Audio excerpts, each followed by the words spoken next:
সম্মানিত সাংবাদিক বন্ধুগণ, প্রিয় দেশবাসী, আসসালামু আলাইকুম ওয়া রাহমাতুল্লাহি ওয়া বারাকাতুহু।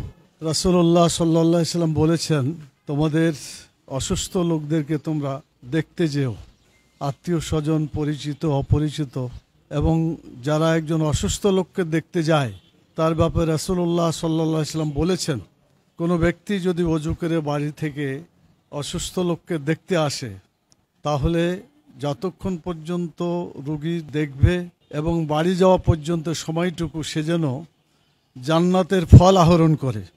আরেকটি বর্ণনায় বলা হয়েছে যে সে যেন জান্নাতের নদীতে ডুব দেয় এবং আল্লাহর রহমত সে পেতে থাকে। আলহামদুলিল্লাহ। তো আজকে আমরা জাতীয়ভাবে আমরা পরিচিত, আপনারা সবাই যাকে জানেন চিনেন, নুরুল হক নুরু, যিনি ঢাকা বিশ্ববিদ্যালয়ের ডাকসুর নেতা হিসাবে আপনাদের সকলের কাছে পরিচিত এবং বাংলাদেশের আন্দোলনে, চলমান আন্দোলনে ভালো ভূমিকা যিনি রেখেছেন এবং রাখছেন, এখনও রাখছিলেন। সেই অবস্থায় তাকে যেভাবে আহত করা হয়েছে, এটা নিন্দা করার ভাষা আমাদের নাই। বাংলাদেশ জামাত ইসলামের পক্ষ থেকে ইতিপূর্বে বিবৃতি দেওয়া হয়েছে আমাদের সেক্রেটারি জেনারেল পক্ষ থেকে, এবং আমাদের নায়েবে আমির অন্যতম ডক্টর আব্দুল্লাহ মোহাম্মদ তাহের, উনি এসেছিলেন, দেখেছেন, কিছু কথাও বলেছেন।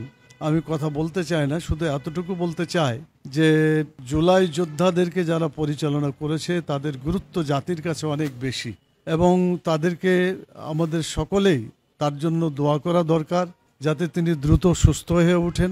আমরাও আজকে দেখতে এসেছিলাম এবং তাকে দেখেছি, আমরা দোয়া করেছি আল্লাহ তাআলা যেন দ্রুত তাকে সুস্থ করে আবার এই ময়দানে ফিরে দেশ এবং জাতির কল্যাণে ভূমিকা রাখার তৌফিক আল্লাহ তাআলা দান করে। সম্মানিত সাংবাদিক বন্ধুগণ, দেশবাসী ভাইয়েরা, বোনেরা, যারা এই কথাগুলো শুনছেন, আমাদের বাংলাদেশের জন্য বিশেষভাবে আপনারা দোয়া করেন, কারণ দেশ এমন একটা ক্রান্তিকাল অতিক্রম করছে যে জায়গায় আমাদের সকলকে সচেতনভাবে দায়িত্ব পালন করা দরকার। দেশের ঐক্য সংহতি বজায় রেখে আগামী দিনে বাংলাদেশ যাতে একটা সুন্দর নির্বাচন পায় এবং নির্বাচনের মাধ্যমে, নির্বাচিত সরকারের মাধ্যমে দেশটা পরিচালিত হয়, সেটা যাতে আমরা পেতে পারি, এই জন্য আমাদের সম্মিলিতভাবে চেষ্টা করা দরকার এবং এর জন্য দোয়াও দরকার। আজকে আমি আর লম্বা কথা না বলে আপনাদের কাছে আবারও বলি যে এতক্ষণ ধরে আপনার অপেক্ষা করার একটা কারণও ছিল বোধহয়, আপনারা জানেন যে এখানে আমরা নামাজও পড়েছি, আর মাঝখানে আরো ব্যস্ততা ছিল এখানকার প্রশাসনের, এবং সিটি স্ক্যান, আমরা যখন আসি তখন সিটি স্ক্যান চলছিল, যার ফলে আপনারা একটু কষ্ট পেয়েছেন দীর্ঘ সময় ধরে। আমি আপনাদের কাছে ক্ষমা সুন্দর দৃষ্টিতে দেখার জন্য অনুরোধ করব। আর এটা মনে রাখবেন, কোনো অসুস্থ লোকের জন্য যদি কেউ একটু কষ্ট করে, চেষ্টা করে, সেটাও আল্লাহ তাআলা তার ইবাদতের অংশ হিসাবে এবং গুনাহ মাফের কারণ হিসাবে আল্লাহ কবুল করবেন। হ্যাঁ, আমি তো প্রথমত চীনের ব্যাপারে প্রশ্ন করা হয়েছে, চিনছে, আর যেহেতু আগে থেকেই কথাবার্তা ছিল এবং চিনে, সে চিনতে কোনো অসুবিধা না, আর তিনি বেশি কথা বলতে পারছেন না। তারপরও যতটুকু হয়েছে তাতে উনিও বুঝতে পেরেছেন, আমরাও বুঝতে পেরেছি, আমরা দোয়াও করেছি তার জন্য। যে প্রশ্নটা করছেন আমাদের সাংবাদিক ভাই, আমরা পরিষ্কার বলতে চাই, যে কোনো ঘটনা ঘটলেই এটার জন্য দেশের আইন আছে এবং এটার তদন্ত হওয়া দরকার, এর বিচার হওয়া দরকার। যারাই এভাবে ব্রুটালি, মার্সিলেসলি যেভাবে আহত করা হয়েছে, এটা নিন্দা করার ভাষা আমাদের জানা নেই।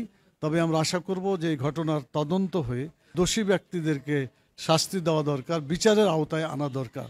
তাছাড়া এভাবে চলতে থাকলে আরও অনেক বড় ব্যক্তি বা অন্য কোনো ব্যক্তির ব্যাপারেও এ ধরনের ঘটনা ঘটলেও এগুলাকে অবমূল্যায়ন করা হবে এবং সেটার এ অবস্থায় থেকে যাবে।